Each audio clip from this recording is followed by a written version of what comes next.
কৃষ্ণ, রাধে রাধে বন্ধুরা, কেমন আছো? আশা করছি সকলেই খুব ভালো আছো। নয়নমণি সেবা চ্যানেলে সকলকে জানাই শুভেচ্ছা ও আন্তরিক ভালোবাসা। সকালবেলা অনেক ভোরবেলা উঠেছি, স্নান সেরে নিয়ে ছাদে চলে এসেছি। আর কিছু জামা কাপড় ছিল, ধুয়ে দিয়েছি। এবার আমার গোপাল সোনাদেরকে শয়ন থেকে ওঠাবো সকালে। তো মোটামুটি তো প্রত্যেক দিন ভালোই গরম ফেলছে। তো এখন চলো গোপাল সোনাকে শয়ন থেকে ওঠায়। তো তার আগে কিছু ফুল তুলছি মানে ছাদেতে, সেগুলো তোমাদেরকে শেয়ার করছি। চলো। এই যে দেখো, এই গাছে চটকা ফুল আগের বারে তোমাদের একটা ভিডিওতে দেখেছিলাম, একটা ফুল ফুটেছিল। আজকে দেখছি চারটে একসঙ্গে ফুটেছে, দুটো খুব সুন্দর ভালো মতন ফুটেছে, আর দুটো ফুল কেমন পাপড়িগুলো ছড়িয়ে গিয়েছে। কারণ এই গাছটা না মানে তুলসী গাছ একটা রয়েছে, যার জন্য ভালোভাবে হতে পারে না, আর টবের মধ্যে তো ভালো হয় না।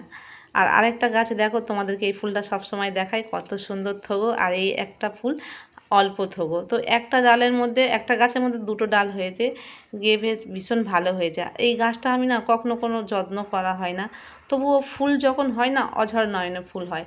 আর আর ফুলটাও বেশ অনেক দিন ধরে থাকে, দেখতেও ভীষণ ভালো লাগে। আর একটা দেখো, এই একই ফুল, এটা পুরো দেখতে যেন সেম গোলাপ ফুল, দূর থেকে মনে হবে একদম গোলাপ ফুলের মতন। একটা ফুলের রং তো কেমন হয়ে গেছে, শুকনো হয়ে গেছে। আর আরেকটা টবে এই যে গাছটা, এটা হলো গোলাপ, যেটা গোলাপি জবা। তো ভীষণ ভালো লাগে মানে ছাদে গাছ থাকলে। তবে এই যে প্রচণ্ড গরমে গাছের যত্ন না করলে গাছের তো ফুল হতে চায় না, আর আমাদের তো যত্ন করার মতন তেমন একটা সময় হয়ে ওঠে না, আর প্রচণ্ড গরম পড়ছে। তো সমস্ত কিছু ফুল টুল তুলে আমি গোপাল সোনাদের কাছে তো চলে এসেছি। আর আজকের ভিডিওটা আমি সম্পূর্ণ আমার গোপাল সোনার সারাদিনের যে ভিডিওটা, মানে সারাদিনে আমি কতবার আমার গোপাল সোনাদের কাছে আসি, তাদেরকে কতবার সেবা দিই, সকালে দুপুরে বিকালে, তো সেটা সমস্ত কিছু তোমার এই ভিডিওর মধ্যে তোমাদেরকে আমি শেয়ার করব। আর এই ভিডিওটা মানে এই যে ভিডিওটা হচ্ছে একটা দিদিভাইয়ের জন্য, সেই দিদিভাই আমাকে কমেন্ট করে বলেছিল আমি কতবার গোপাল সোনার কাছে আসি, মানে সারাদিনে কবার যে সেবা দিই, সেটাই আমি যেন ভিডিওটা করি, সেই ভিডিও। তো সেই জন্য আমি সেই দিদিভাইয়ের রিকোয়েস্টে ভিডিওটা আজকে করছি। আর এখন বাজে প্রায় 7:30 মতন বাজে। আর দেখো, যেহেতু প্রচণ্ড গরম ফেলেছে, আজকের কিন্তু আমার গোপাল সোনার ইচ্ছার মতন আমি দেরিতে এসেছি। কারণ দেখবে, এই যে প্রচণ্ড গরম পড়েছে, আমাদের রাত্রে কিন্তু বাচ্চা বলো বা বড়রা বলো, কারোরই ঘুমটা ঠিকঠাক হচ্ছে না। মানে সকালের দিকে যেন একটু ঘুমটা ভালো হয়, বাচ্চাদের বিশেষ করে সকাল হলে দেখবে ওদের ঘুমটা যেন বেশি করে চোখ জুড়ে আসে, ডাকলেও উঠতে চায় না। তো সেই ভেবে আমার গোপাল সোনাদের কিন্তু আমি দেরিতেই তুলেছি আজকের। আর এই তো কদিন তো যাহারে গরম ফেলছে, মানে প্রচণ্ড গরম, আর ঘুম খাওয়া দাওয়া কাম দুটোই কোনোটাই ভালো হচ্ছে না। তো আমি ইচ্ছা করেই আমার গোপাল সোনার কাছে আজকে দেরিতে এসেছি, না হলে আমার স্নান কিন্তু অনেক ভোরে হয়ে গেছে। আমি পারলে আরও আগে আমার গোপাল সোনাদেরকে 6টার মধ্যে আমি সেবাটা দিয়ে দিতে পারতাম। অনেক সময় দিই, কিন্তু আজকে দিইনি, ইচ্ছা করেই দিইনি। মানে মানে কী বলো তো, আমার বাচ্চা, আমার নিজের সন্তান, তার কিন্তু উঠতে খুবই কষ্ট হয়, ডাকলে ঘুমতে উঠতে চায় না। তো ভাবলাম আমার সোনাদের রাত্রে ঘুম হয়নি, গোপাল সোনাদের, তো ওরা একটু দিনের বেলায় ভালো করে ঘুমিয়ে নিক, আর একটু দেরিতে তুললে অসুবিধা হবে না। তো সকালবেলা সমস্ত কিছু ভগবানের চরণে ফুল, তুলসীপত্র অর্পণ করে এবারে আমি সকালের ভোগটা নিবেদন করবো, বাল্যভোগ। তো আজকের বাড়িতে একটু চিড়ে ছিল, আর ছোলা ভিজিয়ে রেখেছিলাম, ছোলাটা মোটামুটি ভিজেছে। আর ছোলাটা আমি না একটু সকালের দিকে ভিজিয়েছি, ভোরের দিকে, তো মোটামুটি ভালোই ভিজে গেছে। আর শশা ছিল একটা, শশাটা কেটে দিয়েছি।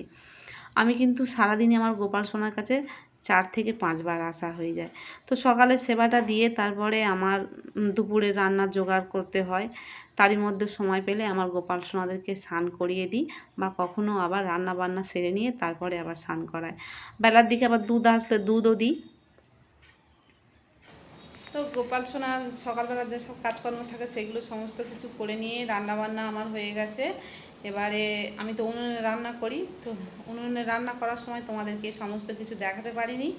তো এখন দেখাচ্ছি কি কি রান্না করেছি, চলো। তো দেখানোর পরে আমি এবারে একটু গা ধুইব, মানে প্রচণ্ড গরম হচ্ছে, তো আমি গাটা ধুয়ে তারপরে গোপাল সোনাকে স্নান টান করাবো। এখানে ভাত রান্না হয়ে গেছে, আর সঙ্গে আরেকটা মানে কয়েকটা তরকারি করেছি, থোড় ভেজেছি, আর একটু আছে ঢ্যাঁড়স আলু দিয়ে একটু চচ্চড়ি মতন করেছি, আর আছে কুমড়ো, ঝিঙে আর আলু দিয়ে, আর ছোলা ভেজানো ছিল, ছোলাটা দিয়ে একটু ডালনা মতন করেছি। এই গরমের সময় তো একটু মিষ্টি মিষ্টি তরকারি বেশ ভালো লাগে, আর একটু রস রস মতন করে করেছি। এবারে আমি গাটা ধুয়ে তারপরে গোপাল সোনাদের কাছে যাব, গিয়ে আর আমিও নিজে স্নান করব, করে তারপর গোপাল সোনাদেরকে স্নান করাবো। আর অনেকটা দেরি হয়ে গেল, রান্না করছিলাম, আর আমি যেহেতু উনুনে রান্না করি একটু দেরি তো হয়, তো তার জন্যে গোপাল সোনাদেরকে একটু কষ্ট হয়। তো এই যে দেখো গোপাল সোনাদেরকে নিচে নিয়ে এসেছি। তো কেন যে নিচে নিয়ে এসেছি তোমরা দেখতে পাচ্ছ, মানে এটা পরে হয়তো তোমাদেরকে ভালো করে বলবো, কারণ আমার গোপাল সোনাদেরকে আমি বলেছি আমাদের যেখানটায় ঠাকুর ঘরটা সেখানটায় প্রচণ্ড গরম, তো সেই জন্য আমি দুপুরবেলা হলে আমার গোপাল সোনাদেরকে নিচে নিয়ে চলে আসি। তবে কিন্তু আমার নিচেরও জায়গা খুবই শর্ট, শুধু একমাত্র গরমের জন্য আমি নিচে নিয়ে চলে আসি, আর বিকালবেলার দিকে আবার গোপাল সোনাদেরকে যে জায়গা থাকে সেখানেই আবার রেখে দিই। আজকে শুধু নয়ন সোনাকে স্নান করাচ্ছি ভালো করে, আর মণি সোনা, নীল সোনা ওদেরকে একটু গাটা ভালো করে ভিজে কাপড়ে মুছিয়ে দেবো, কারণ তিনজনের স্নান সব দিন মানে একই টাইমে করাতে গেলে অনেকটা দেরি হয়ে যাবে। তো সেটা আমার মনোভাব নিয়ে করাতে হবে, যেন আমি তিনজনকে একসঙ্গেই স্নান করাচ্ছি। তবে তা বলে এই না যে আমি রেগুলার তাদেরকে স্নান করাই না, সব দিন করাই, আজকে দেরি হয়ে গেছে, তো স্নান পুরো তো করাতে গেলে বাচ্চারাও কাঁদছে, খাওয়াতে হবে। তো সেই জন্যে আমার নয়ন সোনার আগে ভোগ দিয়ে, তিনজনকে ভোগ দিয়ে তবে তো সেই আমরা প্রসাদ পাই। ওই জন্য তাড়াতাড়ি করে গোপাল সোনাদেরকে স্নান টান করিয়ে ওদের ভোগটা নিবেদন করব। তারপরে দেখো ভিডিও করতে গেলেও অনেকটা তার ভিডিওর পেছনে সময় দিতে হয়, তো সেই জন্য তো একটু দেরি তো হবে। তো দেখতে পাচ্ছ ছোট্ট একটা টেবিলের মধ্যেই আমার গোপাল সোনাদেরকে এখানে আমি নিয়ে এসেছি আমাদের নিচের ঘরে। এখানে জায়গাটাও খুবই শর্ট, আর কিছু করার নেই, মানে এত গরম ওপরে, তো সেখানে প্রচুর গরম বলে মানে আমার গোপাল সোনাদের খুবই কষ্ট হয়, ওই জন্য নিচে নিয়ে চলে এসেছি। আর এখন দুপুরের ভোগটা নিবেদন করছি।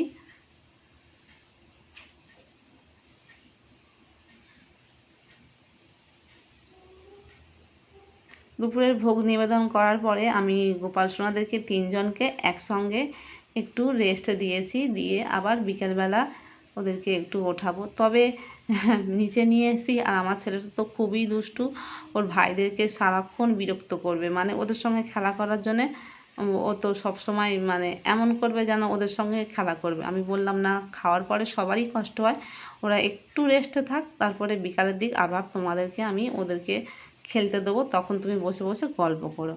তো এখন প্রায় 4টে, 4:30 বেজে গেছে।